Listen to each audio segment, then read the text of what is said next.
Good afternoon.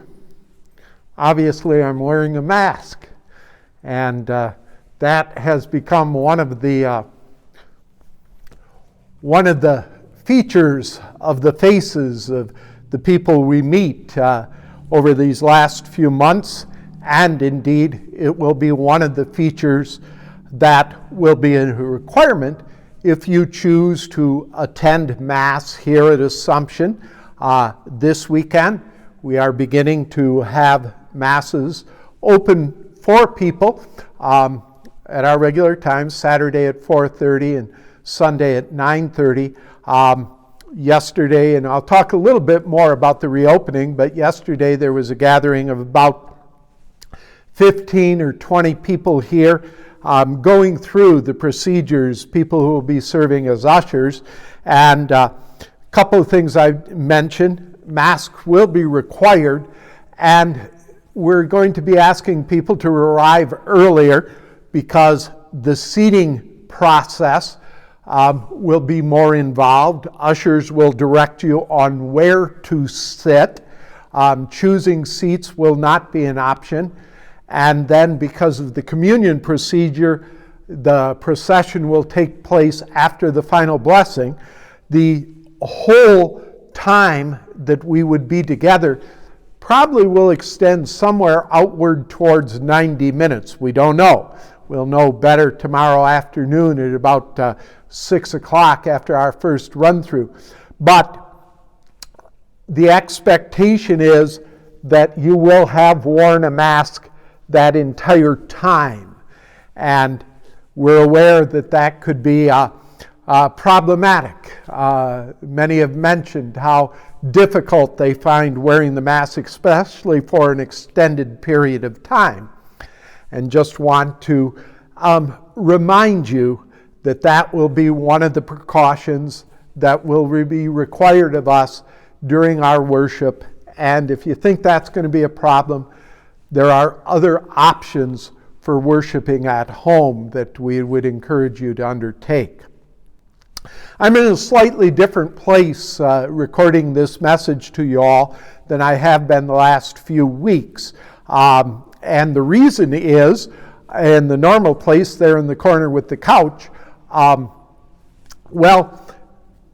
million miles away from the flooding that many of our neighbors have experienced and the damage, we did, in my office, have a very minor drip pipe leak, and they are working in that corner trying to repair the pipe. Again, the only damage was one soggy ceiling tile, and again, nothing like the damage that many among us have experienced. And once again, I'd encourage us to hold in prayer those who have experienced the damage to their homes or their neighborhoods, the village of Sanford to be sure. Hold them in prayer and continue to be open to the ways we might be able to help them in their recovery. Since that place was not available, I suggest we move here. I don't know how clear it is behind me on the video, but I'm right in front of the place where our tabernacle rests. And this is a place where certainly for the last 8 weeks, and especially for the last 3 weeks, I've spent a lot of time.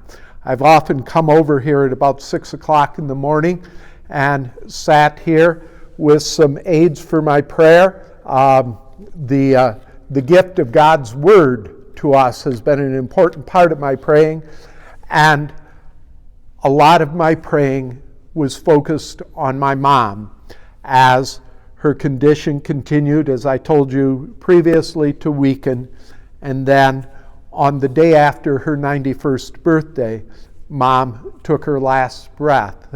And I guess I'd say a couple of things with respect to that. Again, I've communicated this perhaps in other ways, but Mom's dying was very gentle, peaceful, and in many ways beautiful. And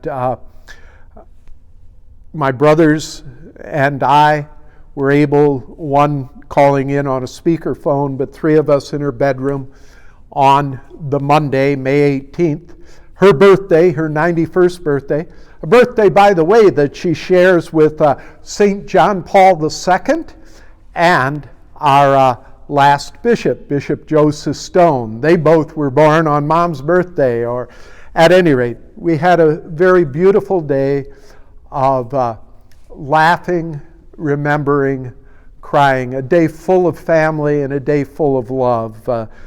We experienced Mom as not perfect, but full of love. And if someone's full of love, the love comes out of her in this case, and obviously as her children, we were the primary recipients of the great gift of her love, literally all our lives. So we had a good day on Monday, her birthday. Looked like she had had a good night, but around 10:45 Tuesday morning, I got a call from my brother who said, "You need to come now."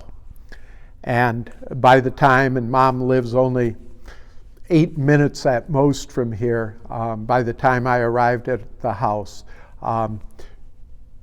her heart had stopped and her breathing had ceased.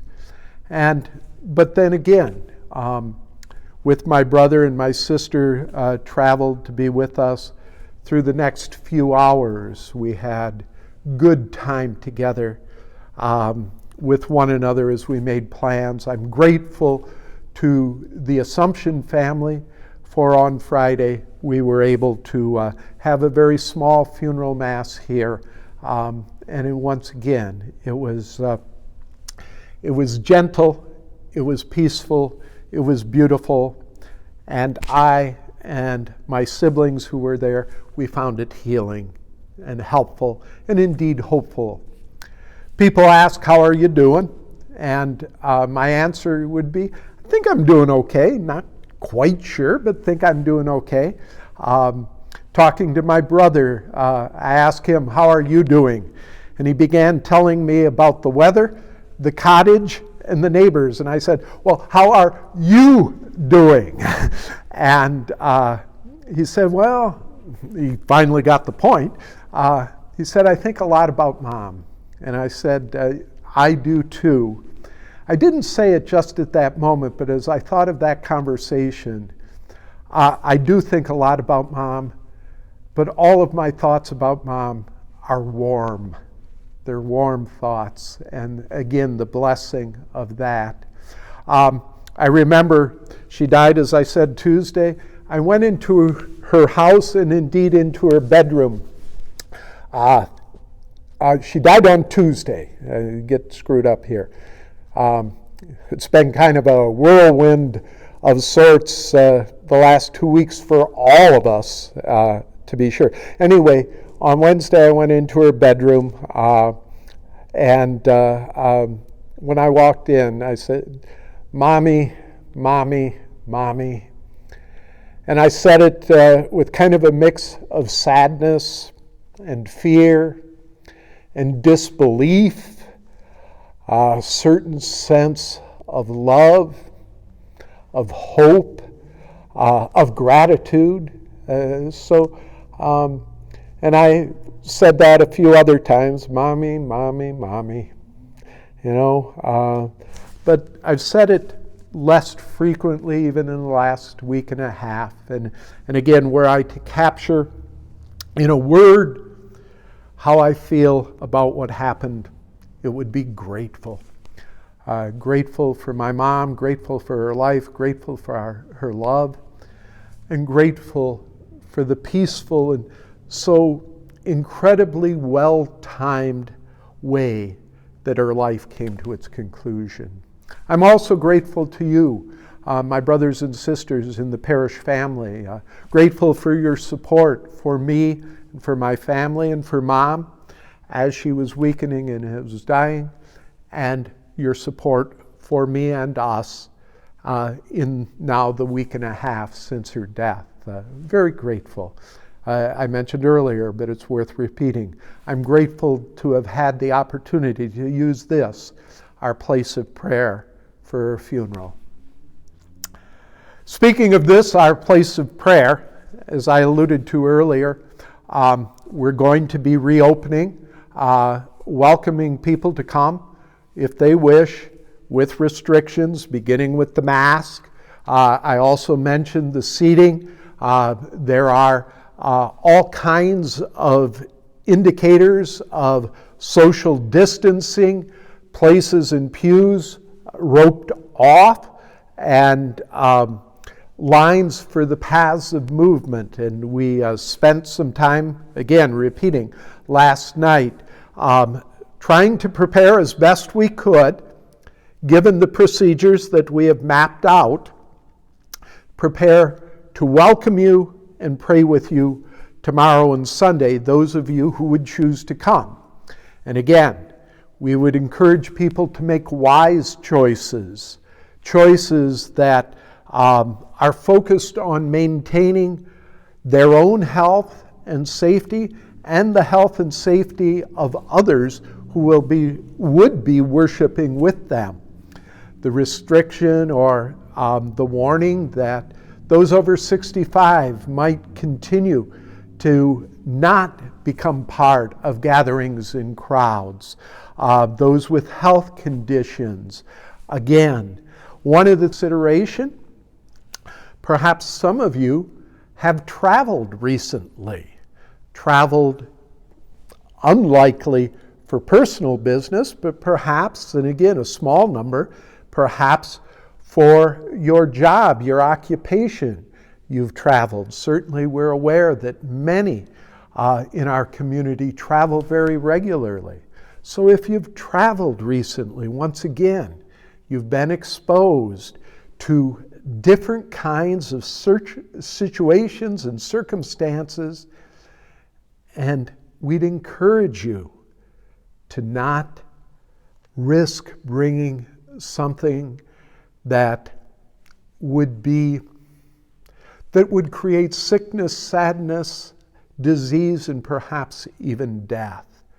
And so while we are opening, and while we have procedures in place, we would encourage you to think deeply and carefully about deciding to come. If you do decide to come, we would encourage you to arrive around 30 minutes early. Again, the seating procedure is going to be more involved, including inviting you to make sure you have a mask on as you approach the building, to sanitize your hands as you come in, and to follow the instructions of the ushers. We'd also encourage you to wait and remain in your cars until you're waved in by one of our ushers. We don't want people lining up, especially without maintaining the proper safe distance one from another. And so to come early, to be patient as you are directed to the places for our seating. Our plan is to sanitize the place. It will have been sanitized when you arrive, and it will be sanitized again after you leave. It'd be nice if that operation is simple, and one of the things we will do is kind of try and maintaining distance to be sure, but try and seat people in not every last one of the pew sections, unless it's necessary by the number who come, but to seat them beginning in the center. And again, if we don't use the outer areas, it simplifies the task of sanitizing. Also, as has been shared via notices on the webpage, in the bulletin that was emailed to people on the Facebook, the communion procession will take place after the final blessing, and therefore that too will extend the Mass's length somewhat. Your arriving early makes it longer. The procession afterwards makes it longer. I'll try and not carry on too long in the homily, but you may realize that's not my go-to move. If I tend to go too long rather than too short, eh? Hopefully I have something to say, but be that as it may. So again, we look forward to having you present to be able to share fully in the Eucharist, but we look forward to being able to do that at a time when there are no restrictions, when our fears are minimized, and when we can kind of return to some semblance of a usual practice where we share the gift of the body and the blood of the Lord together, rather than me doing it at one point and you doing it another.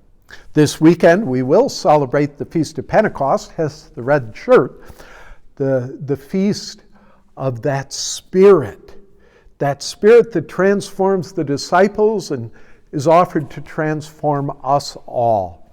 You know, up until Pentecost, the disciples still didn't get it. They'd had these experiences, they knew not what to make of them. And there's a couple of different kinds of accounts of how this happened. But up until it did happen, they're hunkered down. They're confused, they're mystified, they're like us. They knew what happened, they got no idea what's going on.